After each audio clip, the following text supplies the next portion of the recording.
வணக்கம் மக்களே. இன்னைக்கு நாம குக்டு தமிழ் சேனல்ல பார்க்க போறது என்னன்னா, அவனே இல்லாம ஒரு டெசர்ட் ரெசிபி செய்ய போறோம். கேரமல் கஸ்டர்ட் செய்யறதுக்கு முதல்ல எந்த பாத்திரம் வேணாலும் நீங்க எடுத்துக்கோங்க. அதுல எண்ணெய் நல்லா தடவிடுங்க. அப்புறமா ஒரு பேன்ல 1/4 கப்பு சர்க்கரை, 2 டேபிள் ஸ்பூன் தண்ணி ஊத்தி கொதிக்க விடுங்க.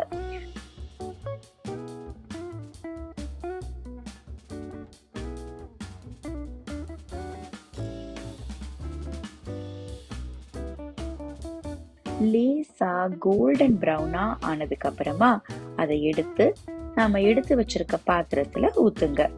நல்லா சமமா ஊத்தணும். இப்போ ஒரு பேன்ல 1 கப் பால்,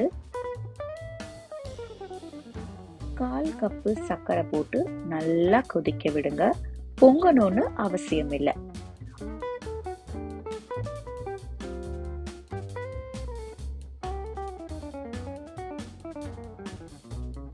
அடுத்து ஒரு பவுல்ல 2 முட்டை போட்டு நல்லா பீட் பண்ணிட்டு பாலை அதுல ஊத்திட்டு நல்லா கலந்துட்டே இருக்கும்போது அதுல ஒரு 1/4 டீஸ்பூன் வேணும்னா வெனிலா எசன்ஸ் ஆட் பண்ணி மிக்ஸ் பண்ணிட்டு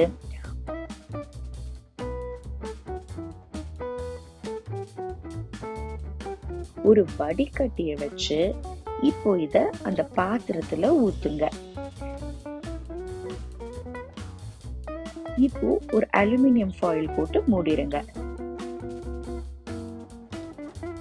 அடுத்து ஒரு ஸ்டீமர்ல கொஞ்சம் தண்ணி ஊத்திட்டு உள்ளார ஒரு ஸ்டாண்ட வச்சுட்டு அது மேல இந்த பாத்திரத்தை வச்சுட்டு மூடி போட்டு 25 நிமிஷம் மீடியம் ஃப்ளேம்ல வேக வைங்க. அப்புறமா அதை வெளியில எடுத்து 3 மணி நேரம் ஃப்ரிட்ஜ்ல வச்சு எடுத்து திறந்து ஒரு பிளேட்டை வச்சு கவுத்துட்டு ஓபன் பண்ணீங்கன்னா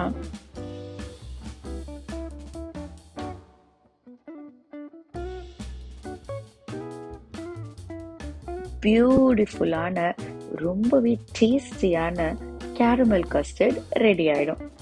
இந்த ரெசிபி கண்டிப்பா உங்களுக்கு பிடிச்சிருக்கும். ஸோ மறக்காம நம்ம குக்டு தமிழ் சேனலுக்கு சப்ஸ்கிரைப் பண்ணிட்டு அந்த பெல் ஐக்கனையும் கிளிக் பண்ணிடுங்க.